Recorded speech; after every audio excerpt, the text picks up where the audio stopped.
junjee léegi rek ci ndorteel bi lu ñuy daal di doore bi lay waxtaan mooy li xewoon fële ca Saint-Louis ñeel ñi nga xam ne nag ñoo di ay garde yu bokk ci coalition Sàmm Sa Kàddu ñoom nag tey jii nañu janoo ki nga xam ne nag moo di juge bi am si ñoom ñoo xam ni jot na leen daal di libéré waaye am ñett si ñoom yoo xam ne jot na leen daal di condamné cun balaa ñuy ñëw ci loolee dafa am li nga xam ne nag moom mooy procès verbal bi ci li nga xam ne nag moo di forme bi dafa am ñett yu ñu si def. bi si njëkk mooy rejet l'exception de nullité du procès verbal d'enquête comme mal fondé deuxième bi nekk li nga xam ne nag moo di déclare l'action publique atteinte à l'égard de Bassirou Diop troisième déclare l'action publique recevable avant ñuy ñëw ci li nga xam ne nag moo di ci fond bi yan leeral nga nu mën a indil par rapport ak ñett yi nga xam ne dëxëñ nañ ko ci forme bi. waaw. benn ñaari mbir la ñetti mbir la plutôt bu ci jiitu rejet de l'exception de nullité du procès verbal d'enquête comme mal fondé xam nga tribunal balaa ñu lay àtte balaa ñu dugg ci fond bi dañuy toog ci forme bi xool est-ce que procédure bi jaar na yoon est-ce que y a pas eu violation des droits de ki nga xamante ne moom nga waaj a àtte est-ce que vraiment moom bi ñu koy jàppee wala bi ñu koy wër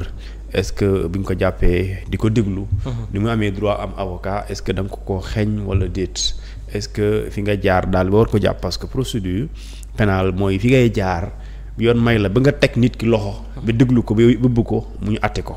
léegi nag diggante boobu mooy de l'interpellation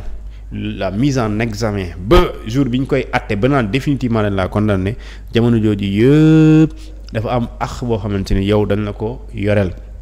suñu ko violé ñu waroon la déglu normalement dégluwuñ la sa avocat am na droit boo demee laa ñu lay àtte mu soulever ce qu'on appelle l'exception de nullité maanaam dafay demander procédure bu nul maanaam ñu neenal ko et donc procédure bu nekkee lu nul donc dootul àtte du am donc moo tax lu ci ëpp les avocats laata ñu dugg ci fond wu àtte dañuy teg des exceptions de nullité et donc si le juge jàpp na ne effectivement argument yi avocat yi teg dëgg la donc da ngay gis ne procédure bi dafay nul kon duñ avancer maanaam fa la ñuy yem maintenant si c'est le contraire donc dañuy déclarer que la procédure n'a violé aucun droit tout est passé dans les règles de l'art donc dañuy gis ne dañuy constater amul lenn loo xamante ni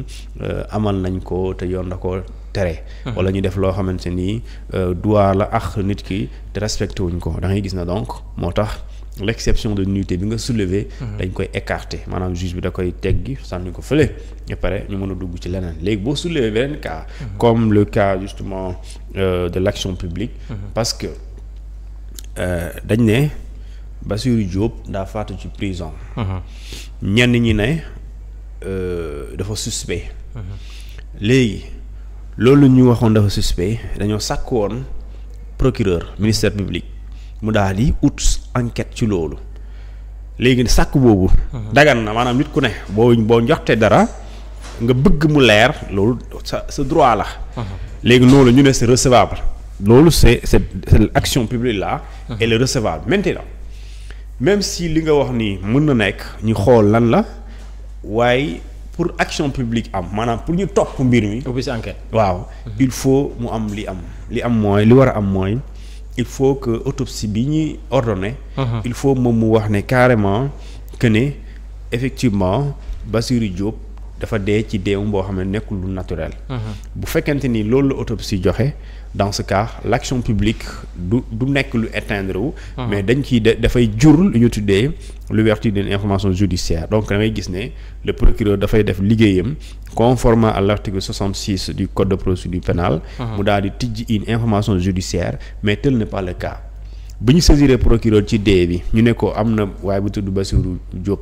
mu ngi ci détention dafa décédé dafa def lu ñu tuddee l'ordonnance d'une autopsie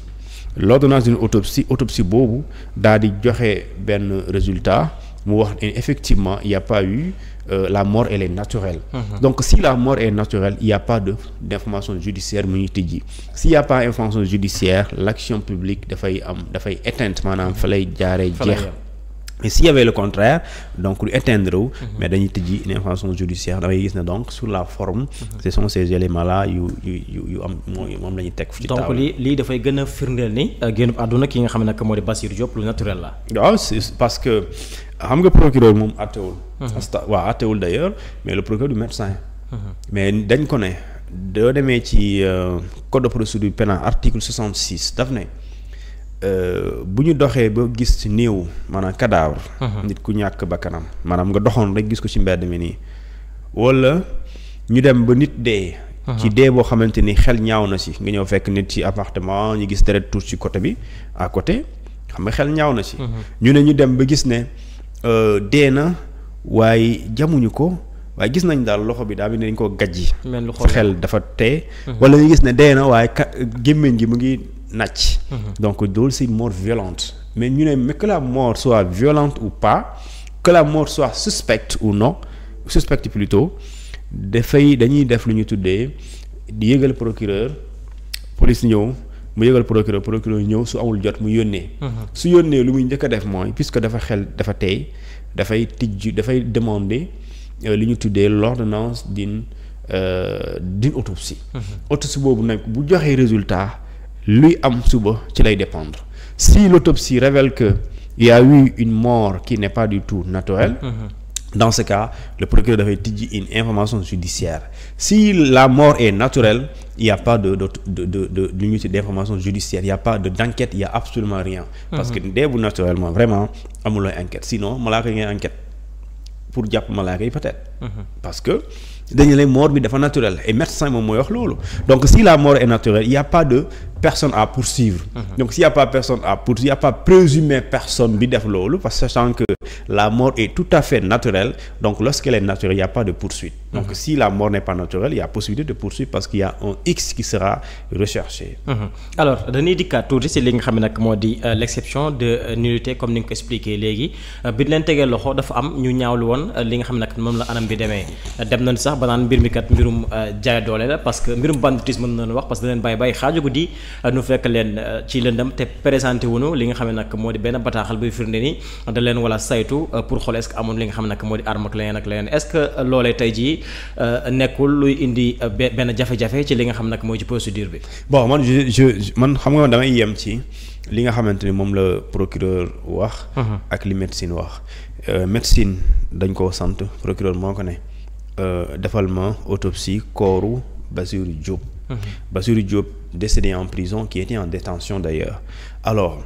bu mu defee loolu la médecine dit que Bassirou Diop contrairement à ce que nit yi ñenn ñi lu ñuy wax que ne dañ ko torturer dañ ko dóor dañ ko buntu xataal ba mu gaañu prison autopsie bi ne procureur li ñu ma santoon lu mu joxe mooy dee bi dafa naturel d'ailleurs amoon na genre maladie bu mu doon traîner donc xam nga nit ku ne ci ngay yem léegi nag ñi nga xamante ni ñoom ñooy wax loolu bon moi je sais pas j'ai pas le document qui atteste li ñuy wax mais j'ai lu quand même le document de la médecine qui a dit clairement que monsieur Bassirou Diop dafa dee ci dee boo xamante ni lu naturel la léegi nag liberté de ku nekk apprécier gëm nga ko wala gëmoo ko mais bon moi je peux que maintenir sur ce que le procureur a dit et sur le document du médical alors dañuy ñëw ci li nga xam nag moo di ci fond bi ab ñoo xam ni dañ leen daal di relaxer de tous les faits qui leur sont reprochés maanaam dañ leen li ñu leen doon toppee yëpp jot nañ ko daal di daal leen si bàyyi ku ci mel ni Malick Konaté Cissé ku ci mel ni Cheikh Fall Yade El Hadji Abdou Aziz Mbeng Babacar Diop ak ñeneen ñoo xam ni tey jii jot na leen daal di relaxé waaye tamit am na ñoo xam ni dañ leen si daal di condamné fii nag ñi ngi wax en application des dispositions de l'article 5 du code pénal Dominique Mbengue Talla Diop et Siré